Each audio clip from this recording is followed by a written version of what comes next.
a gente vai falar sobre liderança e o título que eu escolhi para essa nossa conversa, para essa nossa palestra, é a arte de liderar. E o título dessa palestra em si, ele já tem contido ali algumas indicações acerca do que eu acredito quando a gente fala sobre liderança.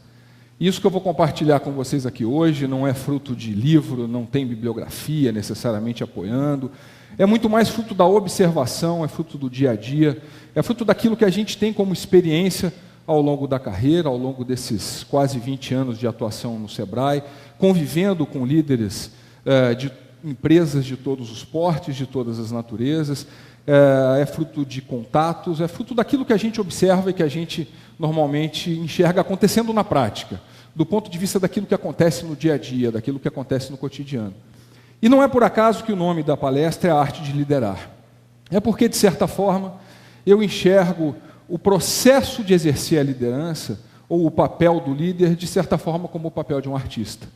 Por uma razão muito simples. Muitas pessoas acreditam que quando a gente fala de liderança, quando a gente fala de liderar, quando a gente fala de arte, quando a gente fala de um artista produzindo arte, que essa coisa é meio dom. O cara tem o dom da arte, né? O pintor tem o dom de pintar um quadro, o músico tem o dom de fazer a música. E isso é parcialmente verdade. Porque muitos artistas, de fato, nascem com alguma coisa que a gente não consegue explicar. Nascem com o dom de desenvolver e de criar coisas belíssimas, fantásticas e maravilhosas, mas existe uma quantidade muito grande de artistas, provavelmente maior até do que aquela que nasce com o dom, de artistas que o são porque perseveram, de artistas que são artistas porque aprendem a criar arte, porque estudam, porque se dedicam, porque desenvolvem a sensibilidade necessária para criar um quadro, para criar uma música.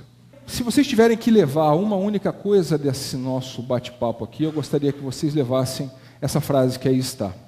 Bons líderes são insubstituíveis. Bons líderes não podem ser substituídos, e o que é pior para nós brasileiros, e eu estou aqui acompanhado da opinião do presidente Fernando Henrique Cardoso, que disse isso ontem na palestra dele, nós vivemos, infelizmente, uma crise de liderança no nosso país. Eu me arriscaria até a dizer que no mundo, mas em especial no nosso país. E o presidente Fernando Henrique Cardoso dizia ontem que, na visão dele, a existência do mensalão, por exemplo, é fruto de uma crise de liderança. E eu acredito nisso.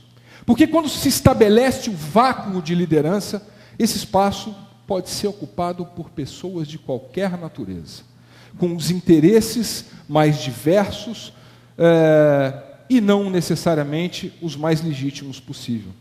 Por isso, bons líderes são insubstituíveis. A distância entre o mundo em que nós vivemos e o mundo em que nós queremos viver, ela só pode ser suplantada pelos líderes, por bons líderes, por líderes éticos, por líderes que têm a crença dos valores necessários à sociedade, necessários ao desenvolvimento de uma sociedade justa, igualitária, sustentável e assim por diante. Por isso, se vocês tiverem que levar apenas uma coisa, eu gostaria que vocês levassem a ideia de que bons líderes são insubstituíveis e, portanto, eu estou falando que todos nós aqui dentro, de uma maneira ou de outra, somos insubstituíveis. Eu vou falar um pouquinho mais disso um pouco mais à frente.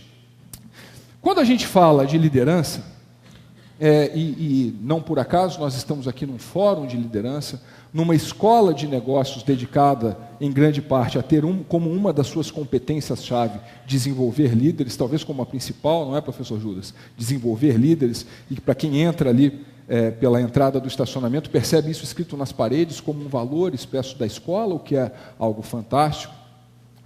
Mas quando a gente percebe que um tema começa a entrar na ordem do dia, a gente começa a ver todo mundo e todos os meios de comunicação falando sobre aquele tema. A coisa vira panaceia, né? E liderança está passando meio por um momento assim. A gente ouve falar várias coisas sobre liderança. A gente ouve falar do líder servidor, do líder minuto, do líder que é diferente do gerente, do líder A, do líder B, do líder C. Várias tentativas de se explicar através de teorias que me parecem muitas vezes mais complexas do que o necessário para explicar o exercício da liderança. E o que eu quero compartilhar com vocês aqui hoje à noite é uma visão um pouco mais pragmática do exercício da liderança, que, como eu disse, é apoiada em coisas que a gente tem visto e que a gente tem observado no dia a dia. A liderança é efetiva, em que pesem todas as teorias do líder servidor, e o líder de fato tem que ser servidor. Eu não questiono em absoluto as ideias do James Hunt, que diz que o líder tem que servir aos seus liderados. Mas por trás de todas essas coisas, me parece que está um conceito muito mais poderoso de que liderança efetiva se constrói com atitude e com constância. E que atitudes são essas? Eu vou passar rapidamente por algumas delas que eu julgo importantes. A primeira delas é coerência. Vocês devem ter ouvido em algum momento, na história da vida de vocês, a frase: faço o que eu digo, não faço o que eu faço. Isso não tem lugar nas empresas de vocês, isso não tem lugar nas vidas de vocês. O comportamento padrão dos liderados, dos colaboradores ou dos funcionários, como gosta de chamar o Mário Gazin, nas empresas de vocês, é o vosso comportamento. Empatia. Líder precisa gostar de gente.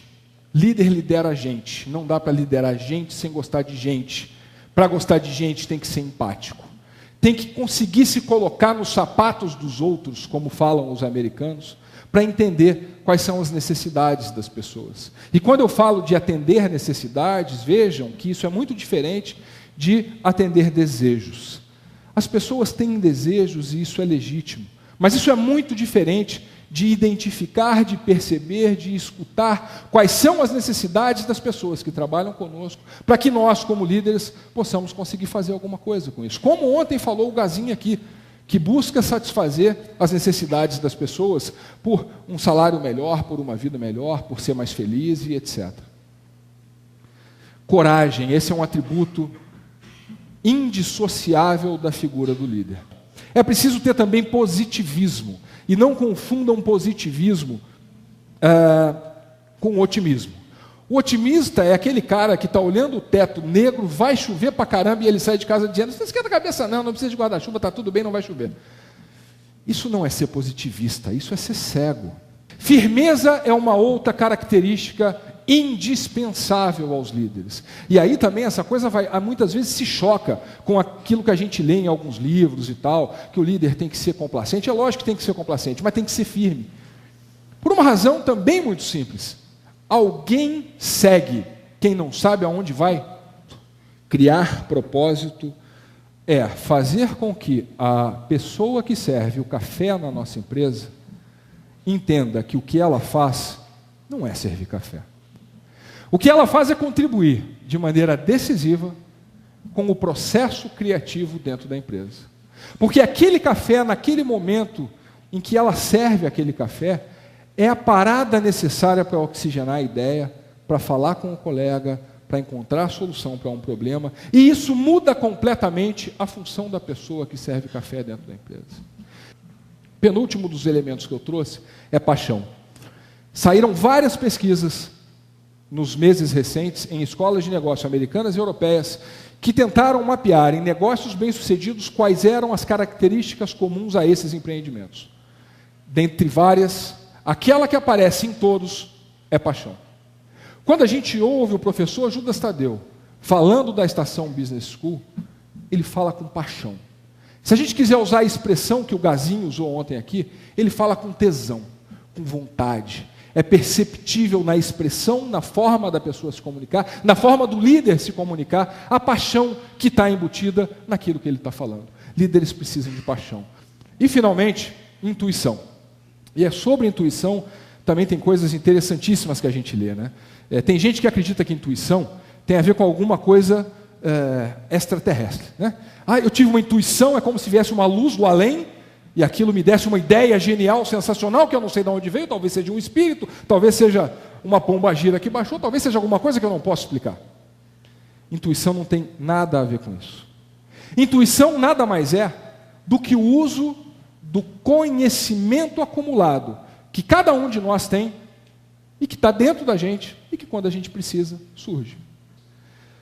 Nelson Mandela, quando estava preso, escreveu um poema chamado Invictus, em que ele dizia que a razão pela qual ele não se subjugaria jamais aos dominadores é que ele era o capitão da sua alma e o mestre do seu destino.